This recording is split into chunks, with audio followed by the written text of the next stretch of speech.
Então, graças a Deus pela bênção de estar aqui, agradeço mais uma vez ao pastor Bruno, à igreja, e trago um abraço da Igreja Batista em Bela Vista, lá em Osasco, onde sou pastor já há quase 9 anos, né? O tempo passa, o pastor Bruno está aqui 2 anos e pouco, indo para 3, né?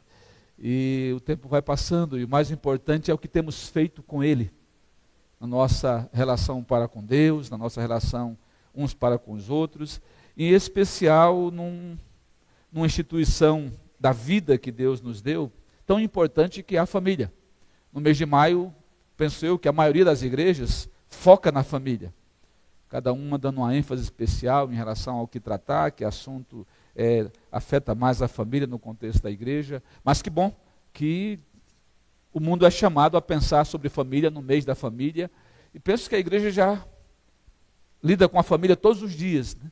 Tendo em mente o cuidado e o pastoreio segundo a palavra de Deus, mas no mês de maio nós damos uma ênfase maior e criamos eventos, e que bom por tudo isso, porque é uma forma de Deus trabalhar em nós e a gente de repente cuidar de algo que pode ser que a gente esteja meio que pela rotina descuidando da família, essa instituição que tem sua origem e natureza no próprio Deus, por isso é espiritual, é uma instituição que Deus manifesta o seu poder na vida das pessoas e elas repercutem isso, a sua graça, como a irmã aqui orou, né, na vida das pessoas, transbordando de nós sobre elas, e também a família vive a realidade, mas projetando o futuro, né, porque vive em esperança, e a esperança da igreja é Jesus Cristo, e o mundo sabe disso quando a gente vive Cristo, no lar e em nossos relacionamentos.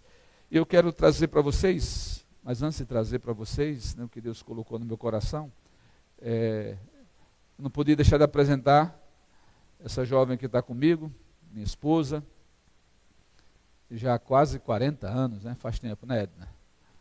Me ajudando lá, temos 2 filhos ribeirão pretanos, né, mas que viveram uma boa parte da infância em Barueri, né, convivendo com a turma de Barueri, a Ana Raquel e o Marcos Vinícius. E agradeço a Deus por esse tempo que, como família, Deus tem nos constituído e nos abençoado, e de alguma forma, mesmo considerando as nossas imperfeições, e quem não as tem, né, Deus nos usa como instrumento na vida uns dos outros, em casa, e tantos quantos nós pudermos alcançar com aquilo que Deus tem nos dado. O bom de ser pastor é isso, né, Bruno? Um dia me perguntaram qual é a principal, ou uma das principais bênçãos do ser pastor. Eu digo, olha, é participarmos da vida das pessoas através das oportunidades que a igreja nos dá. Mas penso que isso não é uma graça só sobre os pastores. Nós, como crentes, formando a comunidade igreja, por vezes não temos noção de o quanto nós abençoamos e o quanto nós somos abençoados. Conversava essa semana com a irmã, dizendo, a irmã não tem noção como é importante sermos bênçãos na vida da igreja e termos noção de que, por vezes, só a nossa presença já é uma bênção. Porque estar presente é dizer, faço parte, estou junto, e de repente até pode contar comigo. Não é assim no contexto da família? Quando o filho vê o pai, ou vê a mãe, e os membros da família se veem de alguma forma, só aquela presença dá um sentimento de paz, de segurança, de ter a ver, de se relacionar um com o outro. E quando estão distantes, os sentimentos contrários acontecem. Parece que não temos nada a ver um com o outro e de alguma forma somos desconfortados, para que criemos situações de encontro, que os nossos relacionamentos sejam se quebrados, reatados, né? Se enfraquecidos, fortalecidos, e se não atendem a nenhuma utilidade e um propósito, que assim atendam.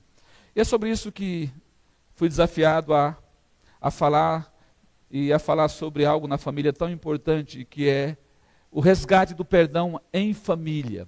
A igreja tem tratado aqui vários temas, né, e esse é um deles, e convido você a abrir sua Bíblia no livro de Efésios, capítulo 4, versos 31, eu vou ver se eu me dou bem aqui com... Opa, está funcionando.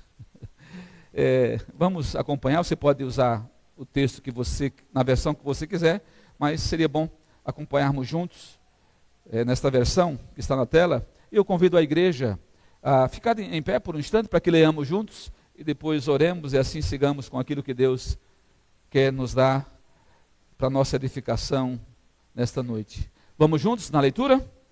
Longe de vós toda amargura e cólera e ira e gritaria, bem como toda malícia. Antes sede uns para com os outros benignos, compassivos, perdoando-vos uns aos outros, como também Deus vos perdoou em Cristo. Que texto, podem sentar? Que texto maravilhoso.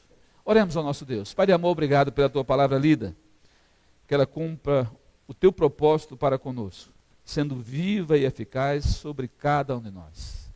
De maneira, Pai, que por ação do teu Santo Espírito não sejamos apenas ouvintes, mas sim praticantes. E sabemos que isso se dá quando, de fato, cremos na tua palavra e pela fé a exercitamos em total dependência do teu Santo Espírito. É assim que te oramos, em nome de Jesus. Amém. Queridos, a família nós temos que ver como uma dádiva de Deus, um presente de Deus. Porque de outra forma nós vamos cair na vibe, no sentimento, na inclinação do mundo, que é de alguma forma mostrar que tudo que tem a ver com Deus, porque nós cristãos cremos que Deus instituiu a família, tudo que tem a ver com Deus, o mundo tem mostrado como algo ultrapassado, algo a ser desconstruído e algo no mínimo pesado. E é muito bom, eu sempre gostei de ouvir essa expressão, que a família é um presente de Deus, é uma dádiva de Deus. Por isso ele a institui, por isso ele usa todos os meios para que ela se multiplique como manifestação da sua ação em cada indivíduo, e cada indivíduo sabendo que não vive só, faz parte de um todo muito valioso, um todo que ele abençoa e pelo qual ele é abençoado. E quando olhamos para a palavra de Deus, a família é o primeiro lugar você testemunhar quem você é. É o primeiro lugar você partilhar daquilo que Deus faz na vida dos outros e também partilhar com os outros aquilo que Deus faz na sua vida. Mas sem dúvida nenhuma, o cristianismo também mostra a realidade da família como uma realidade que não é fácil. Na família vivemos lutas, vivemos dificuldades, porque a família é constituída de pessoas, de seres humanos, que têm as suas imperfeições, têm as suas limitações. E o desafio da convivência é um grande desafio. Um desafio que nós não vencemos apenas com a nossa expertise humana, a nossa sabedoria humana. Precisamos de ajuda, ajuda de Deus. Precisamos de ajuda uns dos outros. E vamos enfrentar toda sorte de adversidade, toda sorte de enfrentamento, principalmente os desafios de nos mantermos como pessoas equilibradas emocionalmente.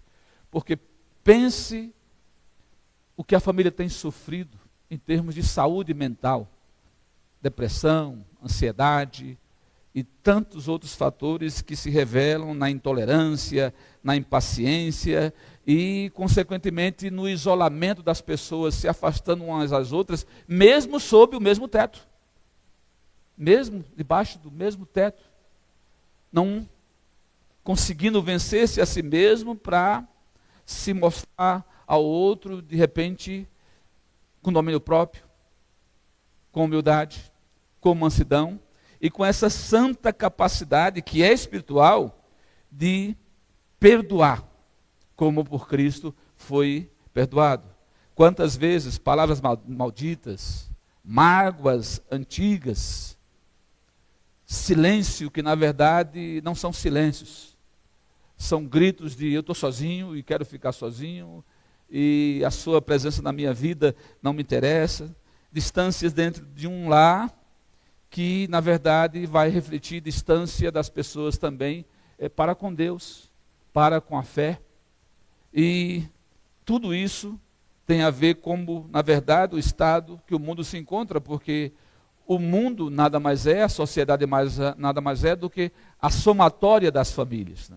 Não à toa, na sociologia se diz que a família é a célula, o quê? Célula máter. O primeiro núcleo de um povo se forma uma grande nação. Vocês lembram da promessa de Deus a Abraão, quando ele é chamado, né, para formar uma grande nação? Mas essa grande nação começou o quê? Com Abraão e Sara, depois Isaac, teve Ismael primeiro, né? Isaac, e aí vem Jacó, e assim é constituído o povo de Deus, chamado Israel. Mas isso não só Israel, mas tantos outros povos, a partir de uma família. E se formos retroceder, a partir de uma família constituída por Adão e por Eva, pela vontade de Deus, para no meio dessa família se manifestar a glória de Deus, e assim famílias e mais famílias sendo abençoadas pelo primeiro propósito, quando Deus criou o homem e mulher segundo a sua vontade.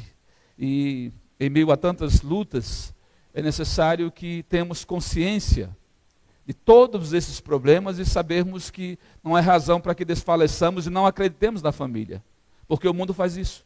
Em meio às lutas, às dificuldades, diz: não, desiste, esse negócio de família, é melhor você viver sozinho. E alguns filhos se antecipam em saída precoce de casa. Antigamente, né, muito antigamente, os filhos só saíam de casa quando casavam. E muitos hoje estão vivendo sozinhos, simplesmente porque querem viver sozinhos. É claro que tem aqueles eternos adolescentes com 30, 40, 50 anos que não querem sair da casa do pai, né?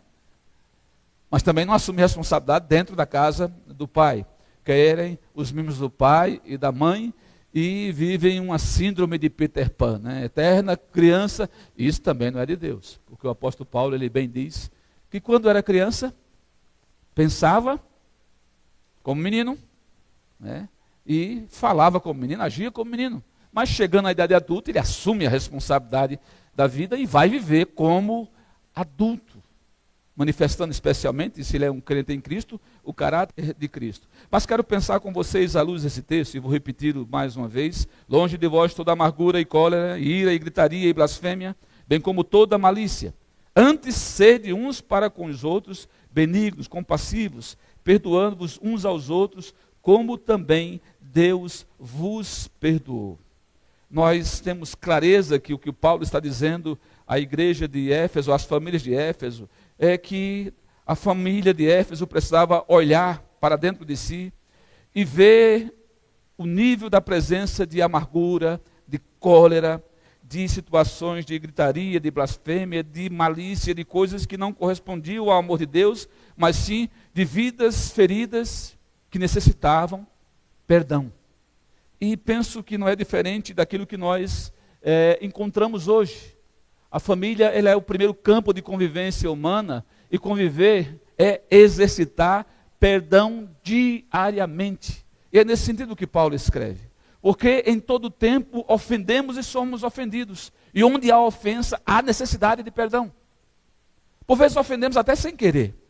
Quantas vezes a gente já usou, não ouviu a expressão: ah, foi sem querer, ou não tive intenção. Mas a questão da ofensa não é se foi sem querer, não é se não teve intenção, é que aconteceu. Se aconteceu, precisa no mínimo: me desculpe, me perdoe. E isso é um exercício muito difícil, porque para que você peça perdão, e digo até que aceite perdão, é necessário você dominar um monstrinho que há dentro de nós, que é afeito, uma vez que é tocado, é ferido, se sente de alguma forma injustiçado, por qualquer motivo, a reagir contra o outro como se o outro fora o inimigo e não um irmão que falhou.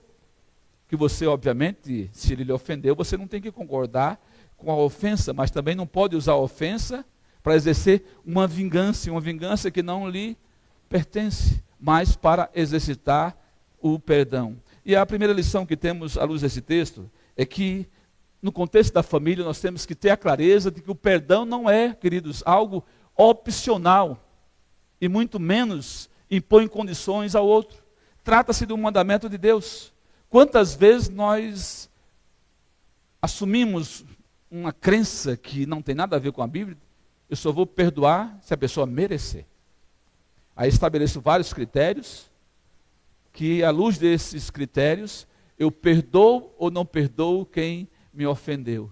E nos esquecemos que Deus, ele demonstrou perdão para conosco, com base no seu amor incondicional, nos dando um perdão incondicional, dizendo, tá aí o perdão.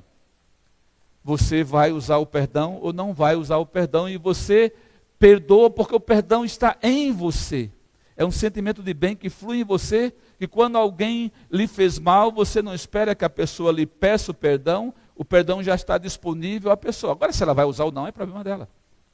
Eu lembro na igreja que mediei uma situação de luta, de dificuldade entre duas pessoas, e na época jovens, e também eu era jovem, né? E a pessoa achava que não tinha ferido aquela que estava com raiva dela, por isso ela achava que não tinha que pedir perdão.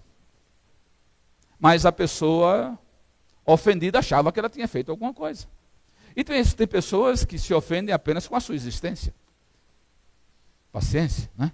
E talvez até culpem a Deus porque você existe. Mas se você quer promover a paz e você quer abençoar e entende o perdão como um mandamento de Deus, você vai ser movido, vai ser constrangido pelo amor de Deus, aí ao encontro da pessoa e dizer, olha, me ajuda a descobrir, a pensar, no que eu te ofendi. E me perdoa. Davi, nas suas orações mais profundas, ele diz a Deus, pedindo perdão até pelos pecados que ele não conhece. É um exercício que também nós devemos fazer, tanto para conosco, como em relação ao outro, tendo em mente que perdoar é um mandamento de Deus, não é opção. Nenhum de nós tem a opção de não perdoar.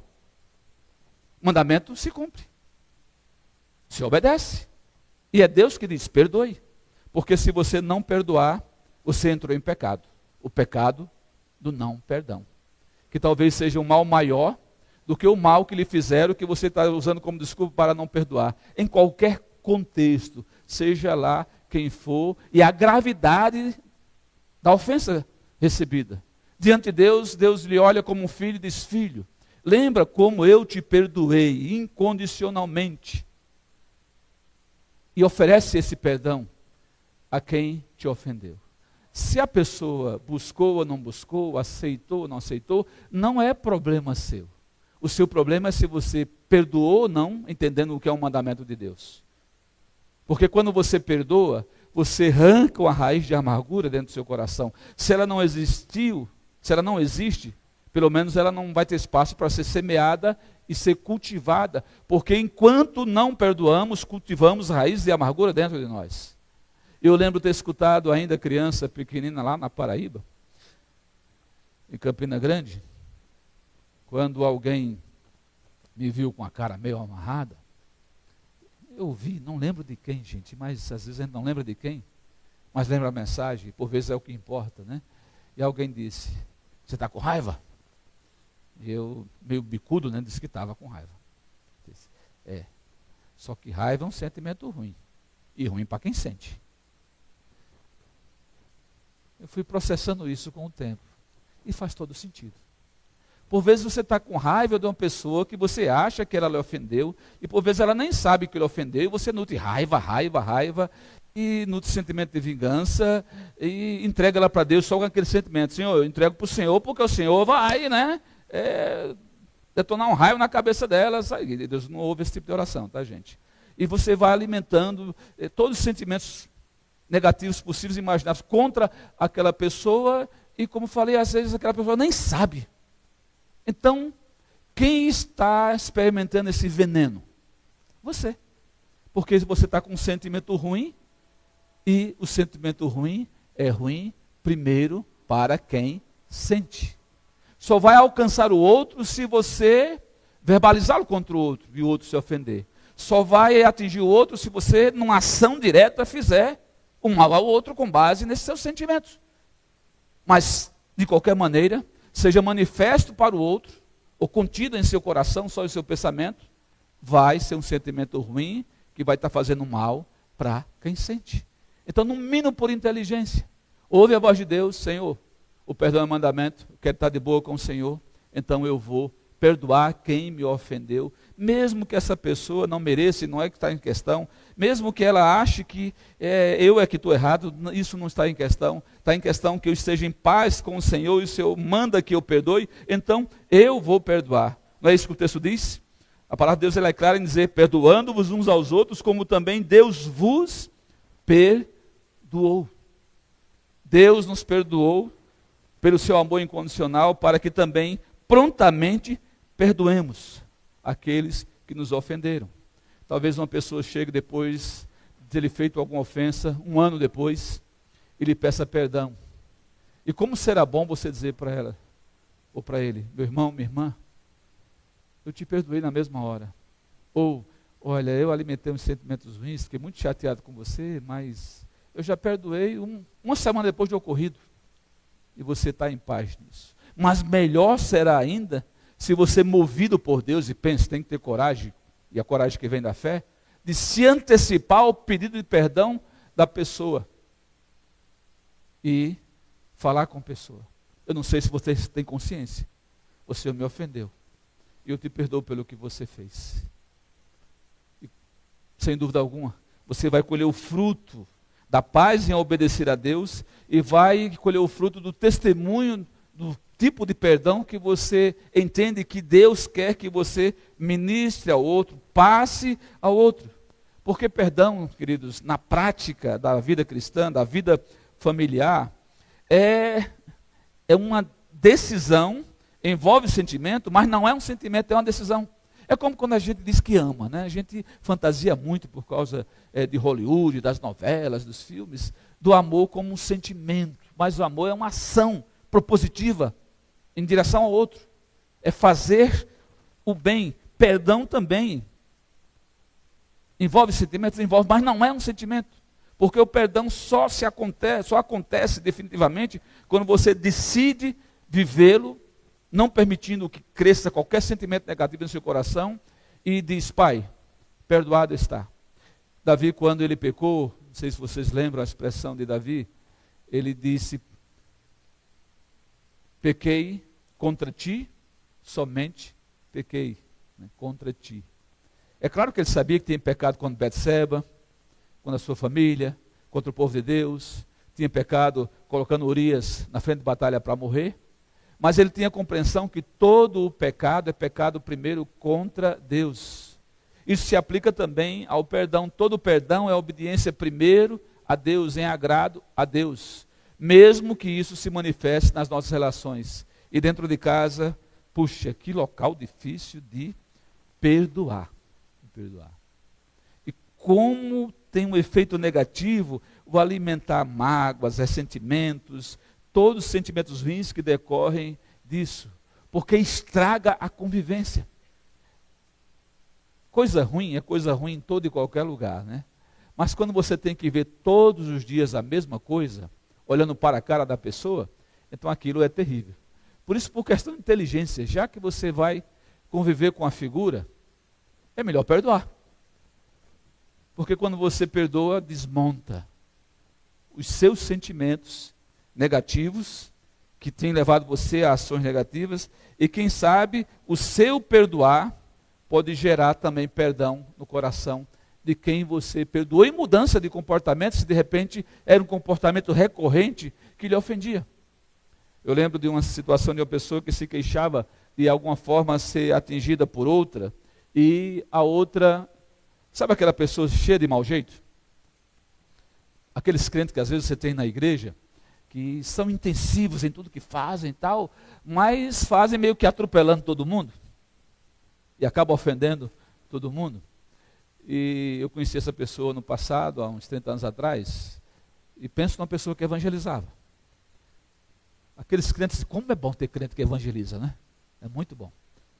Todo crente deve evangelizar, através do seu testemunho dentro de casa, perdoando, amando, seu testemunho no seu ambiente de trabalho, de vizinhança, e etc. O crente tem o ofício natural de evangelizar. Tem aqueles que têm um dom especial, aí já é outra situação, mas pelo testemunho. E aquela irmã era o tipo de irmã que ela trazia 20 pessoas para a igreja em um ano, mas no mesmo ano, de repente, pelo jeitão dela ser atropelado, mandava 30 ir embora. A conta não fecha, né? Traz 20, manda 30 ir embora, pelo jeitão dela ser. Até que alguém ofendido, pastor, mas a irmã ofende, faz isso, fala daquele jeito, tal, tudo mais. Digo, mas você já falou para essa irmã que ela lhe ofende? E como é? Ela lhe ofende? De repente ninguém nunca falou para ela isso. Por vezes a pessoa passa e vai pisando no teu pé. Mas ela não está percebendo que tem um pé. De repente ela acha que é uma pedra, que é um pedaço de pau, né? E como pedra não grita, um pedaço de pau não grita, né? Um sapato sem pé não grita, a pessoa vai pisando. E tem hora que você tem que dizer, tem um pé aqui. E foi mais ou menos isso que a pessoa fez. Criou coragem e disse, irmã, você faz isso assim, assim, assim, assim. Já percebeu? Assim, assim, assim. Primeiro ela usou todo aquele expediente bonito, né? Para dar uma amansada. Elogiou, tal. É uma dica, né? Para ela funcionou. Tem gente que não funciona. Né? Tem gente que o tom de voz não funciona, nada funciona, porque vai ser uma pessoa reativa mesmo, mas isso não deve fazer com que você descreia no poder do milagre, né? Do perdão, do amor, da ação de Deus no coração do outro. Enfim, ela colocou aquela situação e a irmã começou assim a olhar para a cara dela, porque ninguém tinha confrontado essa pessoa com um amor, com um propósito de perdão. E não é que a irmãzinha, pelo menos naquele pé, não pisou mais? Tem hora que a gente precisa gritar. Opa, está ofendendo. Opa, está machucando. Opa, tem um pé aqui. Porque você vai perceber que aquela pessoa ela não tem má intenção. Tem um mau jeito terrível. Mas a boa intenção não justifica os nossos maus jeitos. É importante também que nós nos toquemos se o nosso jeitão não está mais, né, causando de sabor, luta, tensão, contento, ofendendo, do que abençoando, porque o nosso propósito é abençoar. Eu duvido que um marido em sã consciência queira criar problema com a esposa. Só se for uma bestalhada. Né? E a Bíblia orienta isso. Pedro vai usar a sua instrução à igreja e dizer, maridos, tratem bem suas esposas direitinho, porque senão as suas orações serão impedidas. Então, se o cabra for inteligente, ele vai estar de boa com a mulher, no mínimo, para que as suas orações sejam atendidas. Né? Percebe? Eu sei que tem uma turma que não usa bem um cérebro, né? Mas pelo menos raciocinar. Porque a Bíblia diz isso. E se aplica não só no contexto da família. Porque o Senhor Jesus também vai dizer que se você quer servi-lo, quer adorá-lo, quer ofertar, e tem alguma pendência com o seu irmão, algo que você precisa resolver, um perdão a praticar, o que é que Jesus disse? Deixa, vai lá, te resolve com teu irmão, para depois você vir aqui ofertar. Porque senão não aceito a tua oferta. Porque o perdão, o ter a paz, em qualquer contexto, principalmente dentro de casa, na família, é ordem de Deus, é mandamento, não é opção. Eu espero em Deus que você saia com essa clareza bíblica de que você não tem direito de não perdoar. Quando você não perdoa, você comete pecado. E esse pecado se torna maior do que a ofensa que você recebeu, que você está usando como desculpa para não perdoar, porque ele fez muito mal. Mal maior todos nós fizemos ao Senhor Jesus Cristo e fazemos até hoje. E Ele nos perdoou incondicionalmente, colocando esse perdão à nossa disposição para que o vivamos. E aqueles que não vivem esse perdão é porque simplesmente não querem. Não porque não têm. Tem. O perdão é para todos. Mas todos não vivem porque a grande maioria prefere resistir à dureza de coração. Mas Deus não muda. Jesus não muda, porque pessoas não querem, não aceitam o seu perdão. As pessoas podem até não mudarem aceitando o seu perdão, ou até o seu período de perdão, mas você vai mudar. Porque, no mínimo, raízes de amargura deixarão de ser alimentadas. E você não terá sentimentos ruins, que são ruins, primeiro para você mesmo, e depois afetando a sua relação com as outras pessoas, no contexto de casa, filhos, com os pais, irmãos com irmãos, e marido com mulher, simplesmente porque decidiram endurecer o coração e abraçar o prejuízo de se manter sem perdão. E uma família sem perdão é uma família cheia de culpa, é uma família que não interage, é uma família distante, é uma família que não progride, porque não há um sentimento de unidade para o enfrentamento dos muitos desafios da vida, desde uma conta básica em casa que todos se unem para pagar, até mesmo a alegria de desfrutar os melhores momentos que Deus nos dá na convivência. E como é bom, né? Eu olhando para o Bruno, para a Thaisa, e ao longo da história, brincando, né? Com alguém que entrou com a criança no colo, brinquei com a irmã, aproveita, porque enquanto dá para sustentar no colo. E curte esta fase, porque vai chegar o tempo que você quer pôr no colo e não vai aguentar. Como é que eu vou conseguir pôr no colo um filho que eu tenho com 31 anos de idade, né, com uns 100 quilos, né? Mais ou menos, né? Ou uma moça com 37, aí eu não vou dizer, né, o peso, né? Mas já grande o suficiente para o pai não colocar no colo. Porque são momentos, são fases. E nós quantas vezes perdemos? Porque não vencemos a nós mesmos na obediência a Deus, em perdoar e tirar os obstáculos, para que vivamos cada momento. E quando olhamos para trás, por isso situei no tempo, né, as crianças, as idades, porque quando olhamos para trás, passou 10 anos. Quando olhamos para trás, passados 20 anos. Eu e a Edna estamos fazendo esse ano, com a graça de Deus, fizemos, né? Não, vamos fazer agora em julho, 38 anos de casados, né? 38, é isso? Ou a idade está me fazendo confusão na matemática? Nós casamos no dia 4 de julho de 1987, então faz a conta, 1987, 4 de julho, quanta coisa de lá para cá. Quanta coisa de repente poderíamos ter vivido melhor se antecipássemos perdão um para com o outro. E quantas coisas vivemos melhor porque realmente tivemos a capacidade de perdoar um ao outro, né? E não nos estragarmos mutuamente e azedar ambientes, porque a falta de perdão azeda ambiente, contamina.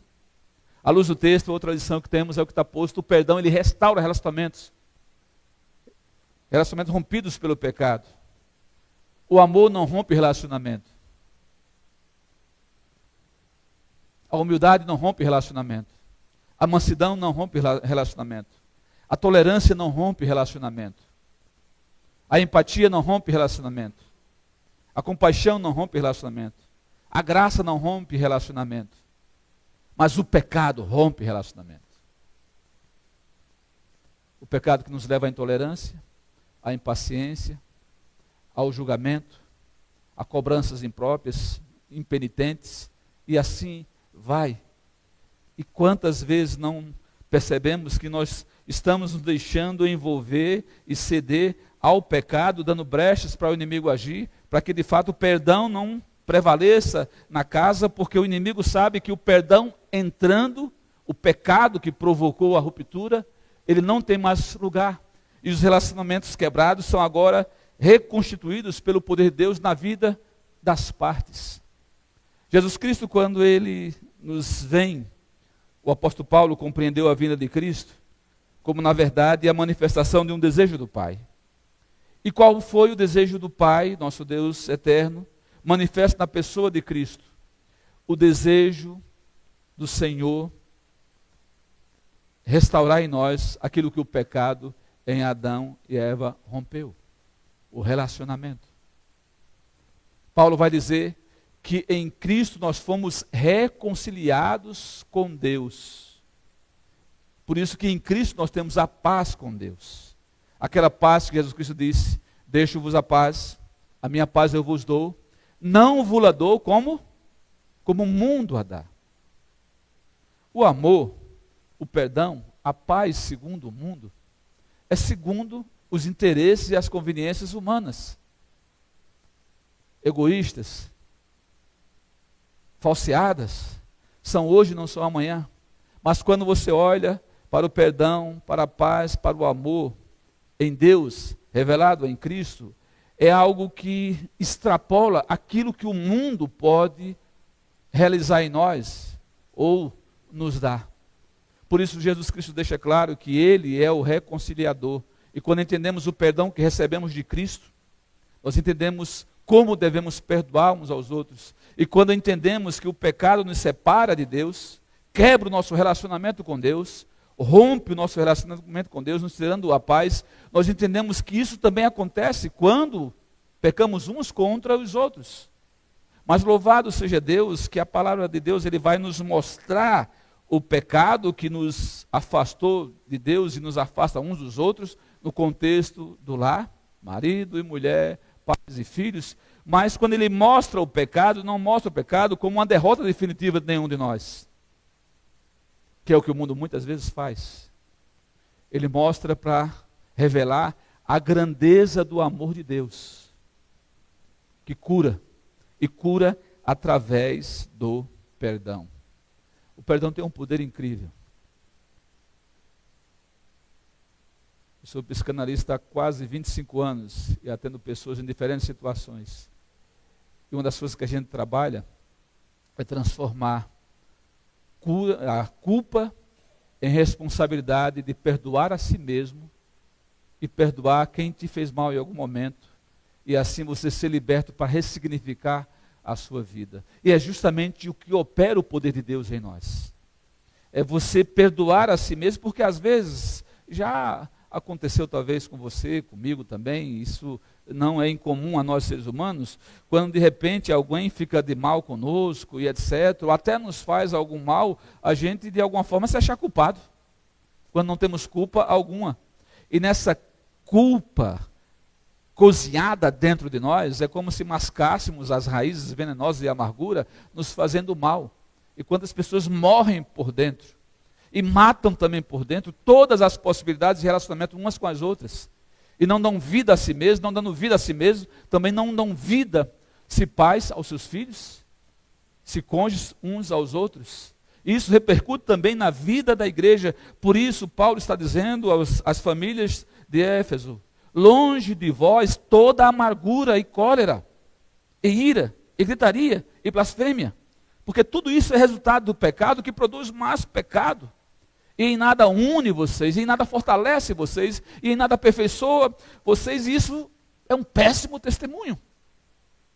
Quem vai ter prazer em conviver com vocês, vendo na vida de vocês todos esses sentimentos latentes através das palavras de vocês, através das atitudes de vocês, das ações de vocês? Ninguém gosta de ficar perto de gente chata. Você gosta? Tem algum doido aqui? Que ame? Eu estou de boa, né, tranquilão, tal. Que tédio, né? Vida alegre, feliz. Eu vou arrumar uma confusão. Vou provocar a Edna, para ver se ela dá uma esquerdinha poderosa em mim. A Edna, a mão forte dela é a mão esquerda. Não que eu já tenha experimentado essa força, mas eu já vi ela pegando coisas pesadas e assim por diante, né? Então é melhor não provocar. Não provocar. Não tem coisa melhor, maridos, do que uma mulher feliz. Pense, né, meninas? Pense. Então agrade, né? Promova a paz dentro de casa. E mulheres saibam, não tem coisa melhor do que um homem feliz. Pela mulher que lhe faz feliz. Pelos filhos que também assim fazem feliz. Marido e mulher e filhos que vivem em ambiente da felicidade, onde a amargura não é alimentada, a cólera não é manifesta, a ira é contida para não levar ao pecado, a gritaria não é uma linguagem a ser usada, porque essa linguagem é violenta, a blasfêmia não tem lugar, porque o louvor a Deus está estabelecido. Quando essas pessoas estão longe umas das outras, elas não veem a hora de se reunir. Eu já vi testemunho de pessoas que faziam hora extra porque não tinham o mínimo prazer de voltar para casa. Que tristeza. Maridos com esse pensamento, mulheres também com esse pensamento, e filhos também com esse pensamento. Eu já vi filhos dizendo, no processo de discipulado para o casamento, o famoso cursinho de noivos, né? Que dentro do possível, pastor Bruno, eu ainda tento praticar, mas está difícil. Que tem uma turma hoje em dia, uma turma que está casando, que não quer passar por esse processo, né, de aprendizado. Mas eu já ouvi jovens que se casando dizendo, pastor, nas reuniões da minha família, eu vou fazer só o social. Eu e minha esposa já estamos, eu e minha noiva, quando nós casarmos, a gente já está programando. A gente vai visitar, quem sabe, uma vez por mês os pais dela, uma vez por mês, quem sabe, os meus pais, porque a gente não quer, e principalmente quando a gente tiver filho, a gente não quer que os nossos filhos vejam o que a gente viu nas reuniões de família. E eu conhecia as famílias, e era do tipo, sabe quando o fígado a ser repartido, dividido, queimado é daquele que não está presente? Era mais ou menos assim. Do irmão ausente, da irmã ausente, da tia ausente, do parente ausente. E como era de igreja, muitas vezes, do irmão da igreja, do pastor da igreja, e essa pessoa terminou com a sentença, o rapaz dizendo, eu só sou crente, porque realmente eu sou crente, porque me converti. Mas não pelo ambiente que eu vi dentro da minha casa. Que triste, né? Mas isso acontece mais do que se imagina. Não havia alegria da reunião. Porque é impossível alegria onde há amargura, é impossível alegria onde há cólera, é impossível a alegria onde tudo é motivo para dizer que está irado e se deixar levar pelo pecado, e as ofensas acontecendo, e o perdão simplesmente não sendo manifesto como cura para restaurar relacionamentos que foram rompidos pelo pecado. Isso não é mágica, é uma decisão. De você lembrar como o perdão de Deus foi possível curando a sua alma, lhe convertendo, lhe restaurando, lhe dando segurança, lhe dando paz, lhe dando compreensão de si mesmo, sabendo que você vai se afetar. Como tem um ditado antigo, né? Quando uma pessoa sofre e reage, e ela muitas vezes diz, bom, eu não sou sangue de barata. Realmente, você não tem sangue de barata, tem sangue de gente, né? Isso quer dizer que você sente, você tem sentimentos, você tem dor, você sofre, você tem posicionamentos e etc. Só que tudo isso não justifica você usar como razão da sua ira, que pode gerar o pecado, e o pecado sempre vai romper relacionamentos com Deus e com as pessoas à sua volta. Deus nos conhece muito bem. Eu não sei se você lembra, mas Deus diz, minha é a ira e a vingança, porque Ele faz segundo a justiça dEle, justiça que não quer a nossa destruição, não quer a destruição do inimigo, quer a restauração, quer a reconciliação, como Ele fez conosco, e quer que olhemos para quem nos ofendeu com esse mesmo sentimento. E é o mesmo Deus que, sabendo dos nossos sentimentos, Ele diz, irai-vos, mas não pequeis. Não pequeis. A ira vai acontecer. A ira vai acontecer. E pode vir até um pecado no pensamento. Mas você, em nome de Jesus, pelo Espírito, né? Quando o pêndulo vai, carne, espírito, carne, espírito, e vem uma provocação, carne, espírito, você dá lugar ao Espírito. Porque a carne dá vontade de arrebentar, não dá? Só o pastor Javan tem esses sentimentos às vezes, né? Quando leva uma fechada no trânsito, quando é provocado, né, etc. A ira é natural. Dominar-se é espiritual. Porque quem tem o Espírito Santo de Deus pode exercitar o fruto do Espírito, que é domínio próprio. E isso, no ambiente de casa, é o melhor lugar para se exercitar. Porque por vezes a gente sendo provocado por tudo que o outro faz, né? E se você for ver, são até coisas tão banais. Mas a gente usa tudo quanto é desculpa. Às vezes um perguntar ofende e um responder dói. E a gente está tão acelerado que às vezes a gente não quer nem perguntar, já acha que o outro adivinha, né? Já para nos responder segundo o que a gente pensou.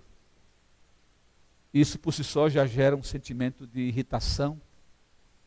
E para a irritação se tornar uma agressão, ou pelo silêncio daquele que embirrou, ou como diz o outro, emburrou, né? Porque se deixou dominar, perdeu o controle, então embruteceu, ou por aquele que reage gritando e ofendendo. Aí desestabiliza todo mundo no ambiente de casa, que nem sempre acontece lá fora, porque lá fora a gente sabe da crueldade do mundo. Porque se você xingar o seu patrão, porque ele lhe provocou a ira, você corre a ser demitido, né? Aí você engola alguns sapos e lagartos, e em casa às vezes não consegue engolir um mosquito. Às vezes a gente precisa engolir alguns mosquitos, para não precisar engolir sapo. E isso é exercitar a tolerância, paciência, em amor, não se deixando romper pelo pecado, mas premiar os relacionamentos com Deus e com o nosso próximo. Isso é de Deus. Isso é cristão. É o que o Senhor quer de cada um de nós, como família de Deus, como famílias constituídas por Deus, com o propósito de uma vida de superação constante. Superação do nosso ego, superação de nossas vontades egoístas, superação da nossa ira que vai vir, mas nós vamos lembrar de quem somos e o que deve imperar em nós, o Espírito Santo de Deus, e não vamos ir para o pecado. E se possível for, não contarmos apenas até 10, porque tem provocação que você tem que contar até 1000. Porque demora mais um pouco. O pecado não permite que nos comuniquemos uns com os outros. Houve o rompimento. O perdão nos coloca em rota de encontro ao outro, através da palavra, do professar. Se pecou, dizer pequei. Te peço perdão, te peço desculpas. Ou até mesmo você não pecou, mas o outro pecou. Você se antecipar, dizendo que perdoa o outro, e se o outro não saber porque você está perdoando ele, você explicar. Lembra do caso da irmã que pisava no pé da outra sem ter noção? Dizer, ó, tem um pé. Eu estou me sentindo ofendido nisso. Eu acho que foi aqui um testemunho que eu vi no encontro de casais há muito tempo atrás, eu com a Edna. Isso não foi aqui, foi em algum lugar, no contexto de igreja, né? De que um casal, depois de 20 anos de casado, a irmãzinha, ou era o irmãozinho, acho que era a irmã, fazia um determinado prato, e o homem comia aquele prato, e um dia no encontro de casais, uma situação, o que é que você gosta? Fulano, gosto disso, daquilo, outro, tal. O que é que você gosta? Eu gosto, vamos supor, de girimum com leite, um exemplo, né? Girimum, no português mais paulista, é abóbora, né, gente? Vocês sabem disso. Como você não gosta de girimum com leite? Eu fiz a vida inteira girimum com leite para você, todos os dias, no café da manhã. Pois é, mas eu comi sem gostar, para me manter em paz com você.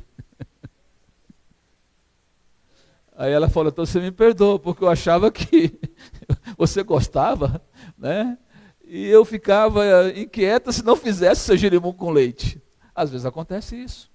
Mas o que importa é que haja essa harmonia, essa paz, porque Deus quer que estejamos unidos uns aos outros, nos fazendo bem, porque somos corpo, somos família.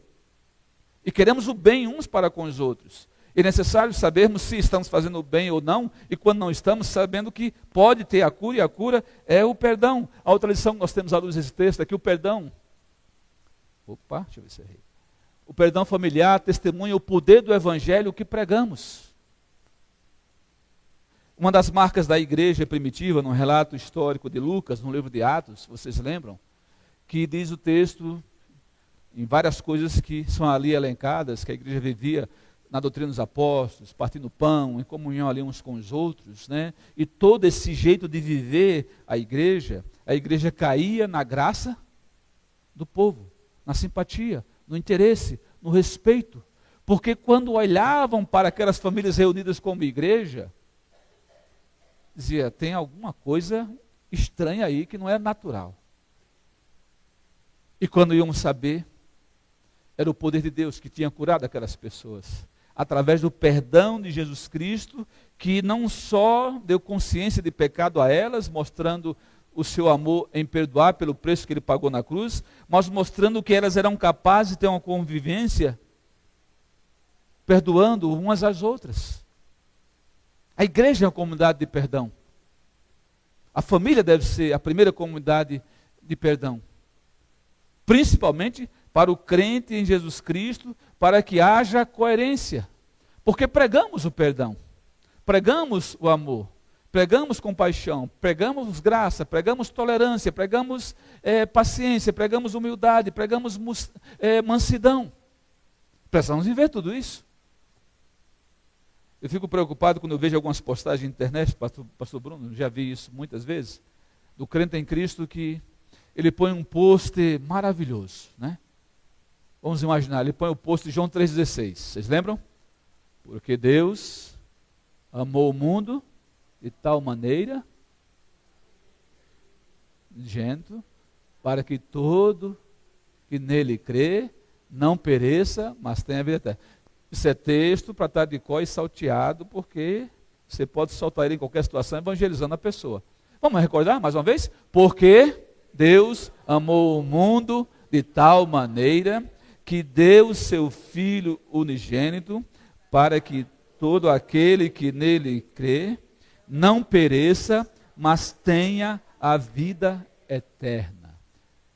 Aí você posta isso bonitinho no seu Instagram, no seu Facebook, no seu TikTok. Aí na página seguinte, pega lá um político que você não gosta e diz, esse é um lixo, tem que morrer. Está lá um post, disse Jesus, vinde a mim, né? Vós que estáis cansados e oprimidos, porque o quê? Eu vos aliviarei. O meu fardo é suave, o meu fardo é leve, o meu jugo é suave. Aí vem um post seguinte. Gente, é brincadeira, né? É brincadeira. Ou então um post que a gente vê sem querer coisa na internet, né? Estava lá, um post lindo, um salmo, não lembro qual é o salmo e tal. Lindo, lindo, lindo. Aí na página seguinte, não se escandalizem, tá? Um post, aquele post super sensual, de uma moça crente, né? Com meia parte aparecendo. Sabe aqueles posts? Uma sensualidade enorme, que caracteriza uma insinuação, que não casava com o post anterior. Mas isso é muito comum, gente. Isso é incoerente. Porque nós temos que viver, temos que falar conforme a nossa fé. Conforme a nossa fé. Isso a partir de casa. Os nossos filhos veem as nossas incoerências. Os nossos cônjuges veem as nossas incoerências. Muitas vezes no ímpeto vem achando que tem o direito de cobrar, né, de enquadrar. E se é uma coisa que não funciona dentro da casa, é cobrança.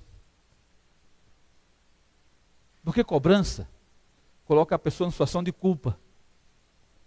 Não que não necessite de confrontação em amor. Você pode dizer várias coisas, né? Escolha a melhor maneira de dizer, que faz com que o outro pense naquilo que está fazendo. Quem sabe se é um filho que está postando coisas esquisitas, só pergunta para ele, vem cá, é coerente isso? Você está dizendo aqui que Jesus Cristo é amor, é perdão, é mansidão, é humildade, é salvação, tal. E aqui você está dizendo que esse tipo de gente tem que morrer, né? Não devia nem ter nascido. O ruim foi a parteira que deixou ele sair do bucho da mãe dele, tal. Não está batendo. Não está batendo. Não combina com a sua fé em Cristo. Não combina com o amor que ele alcançou incondicionalmente. Não combina com a justiça de Deus, que opera misericórdia, compaixão e graça para a sua salvação. Vem cá, se você encontrar essa pessoa que você está condenando até publicamente, porque você acha que tem o direito de condenar, cara a cara, para você falar do amor de Deus, o que é que você diria para ela? Pensou? Isso é para tudo. Já vi esses tipos de posts de futebol e tudo mais, etc., né? E você fica dizendo, puxa, para um crente em Cristo, não é questão de caretice, não é questão de coerência. O perdão familiar testemunha o poder do evangelho que pregamos. Quando um pai exerce essa coerência, os filhos são tocados. Quando um marido exerce essa coerência, a sua esposa é tocada. É Pedro que vai dizer, né, que por vezes o marido é ganho pelas suas esposas, né, naquele contexto da igreja, das conversões. Muitas mulheres se converteram e os maridos não. Não separa como vamos viver.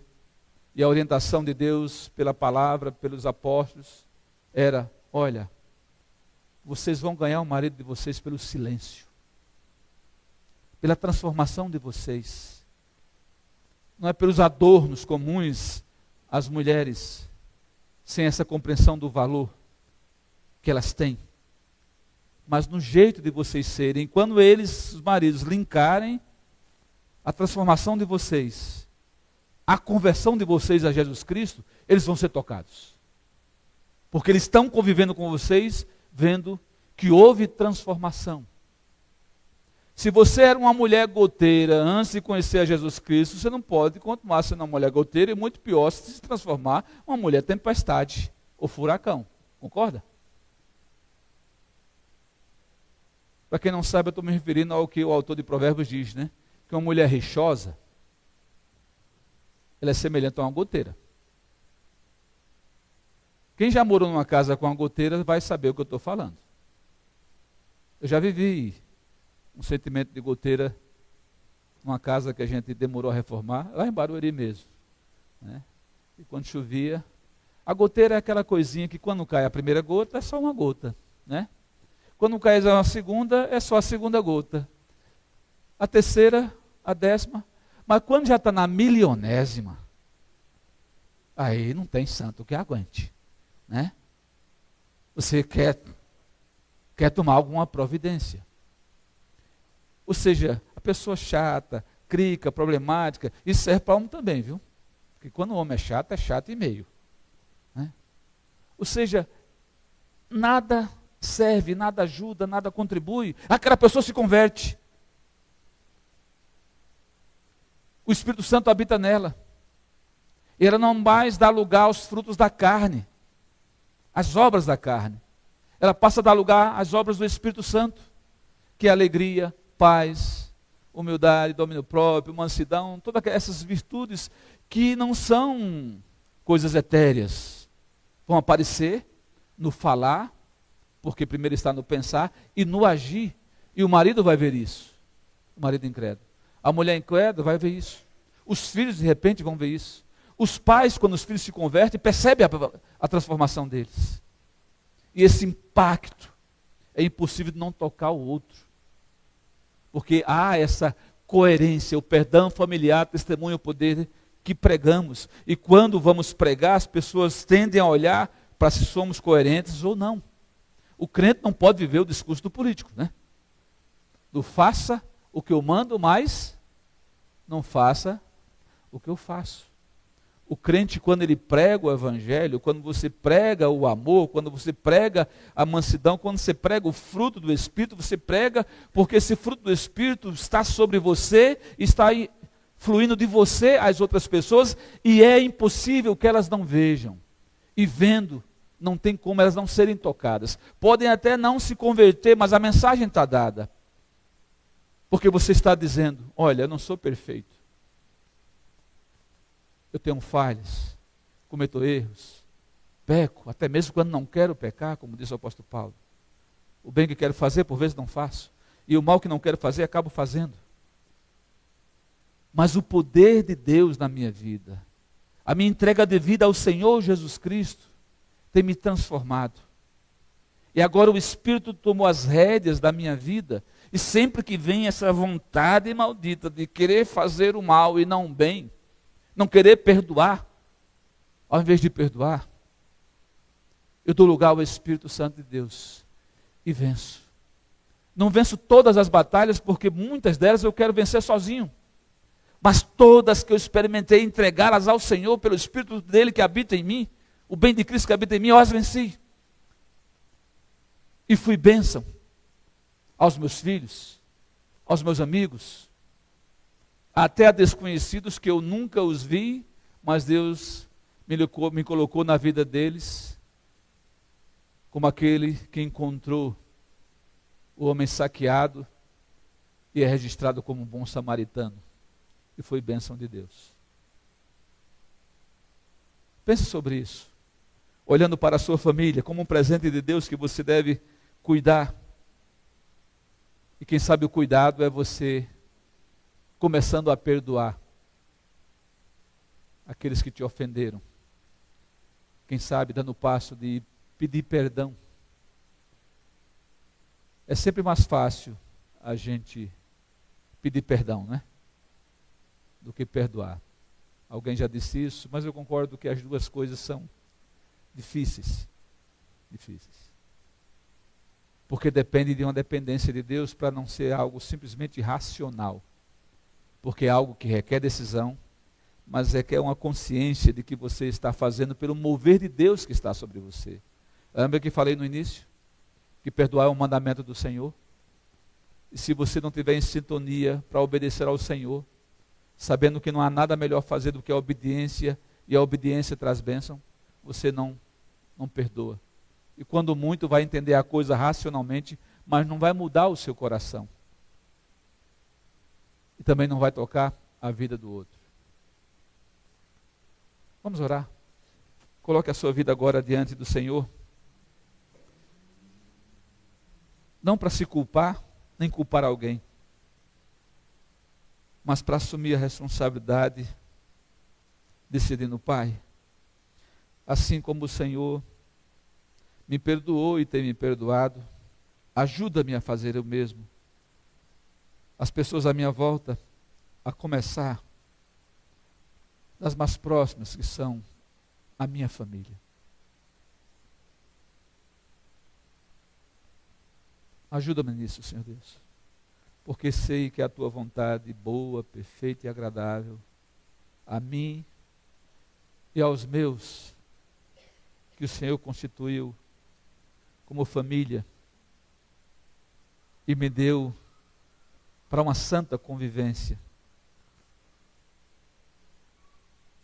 Ajuda-me não só a perdoar, Pai, mas também aqueles que eu tenho ofendido. E quantas vezes, por não ter entendimento, que não estou fazendo o meu melhor, mesmo nas vezes que eu acho até que estou certo, mas uso o meu certo como justificativa para que eu seja hostil, agressivo, desrespeitoso. E sei que isso não é do Senhor e me torna mais pecador do que aqueles que cometeram algum pecado contra mim. Por isso, ajuda-me a ter essa compreensão. E eu não só perdoe, mas também peça perdão àqueles que eu ofendi. Opera com teu poder, Senhor Deus, na minha vida. Porque sei que por mim mesmo eu não consigo vencer essa batalha. Mas eu quero a bênção sobre mim e sobre a minha casa. E sei que perdoar é o caminho da bênção, da reconciliação, da paz, do dar lugar ao teu Santo Espírito, para que de fato seja a luz que ilumina a minha vida e o meu lar. E há tantos outros que haverão de ver o teu poder sobre mim.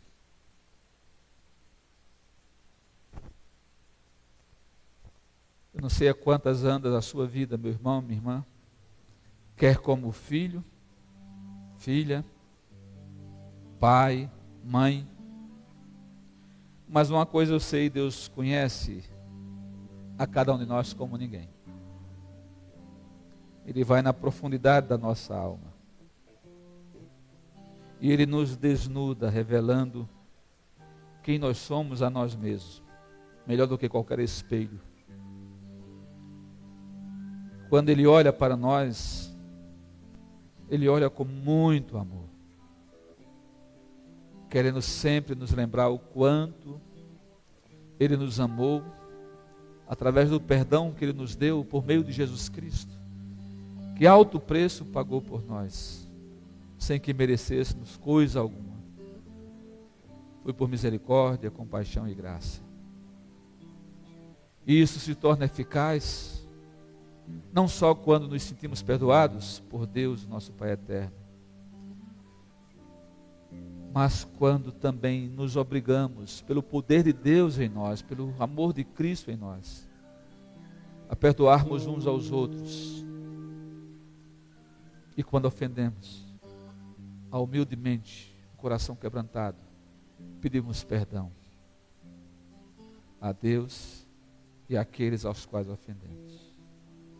Que esse poder seja sobre a sua vida.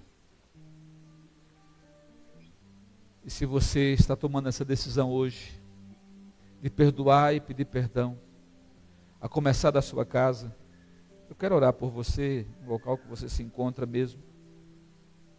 Peço apenas que em nome de Jesus, pelo toque do Espírito Santo em seu coração, você levante a sua mão onde você está. E em seu coração dizendo ao Pai: Pai, perdoa-me e ajuda-me a perdoar. Eu estou decidindo agora, Senhor Deus, a te obedecer, perdoando e pedindo perdão. E eu não quero pedir somente a Ti, Pai. Eu quero que o Senhor me ajude a ir ao encontro das pessoas que precisam ouvir isso de mim. Eu sei que bênçãos haverão de vir sobre mim, sobre o meu lar, a partir dessa escolha, a partir dessa decisão que eu tomo, Senhor, firmado no poder da Tua palavra, do Santo Espírito. Você está tomando essa decisão hoje à noite? Você está? Levante a sua mão em nome de Jesus. Louvado seja Deus. Abençoe a si mesmo e abençoe a sua casa. Saia hoje à noite deste lugar convicto do poder de Deus sobre a sua vida, lhe perdoando, lhe restaurando no relacionamento com Ele, e da vontade de Deus de que você seja perdão sobre as pessoas à sua volta, perdoando e pedindo perdão em nome de Jesus. Pai de amor, ser com cada mão levantada. Oh Deus, como é maravilhoso sentirmos a Tua graça, o Teu Espírito agindo sobre o Teu povo. Um povo que Te ama, um povo que Te louva e Te agradece por ser um povo perdoado, restaurado no relacionamento contigo e revestido de poder para que viva esse perdão, a começar da sua casa, testemunhando do milagre que o Senhor operou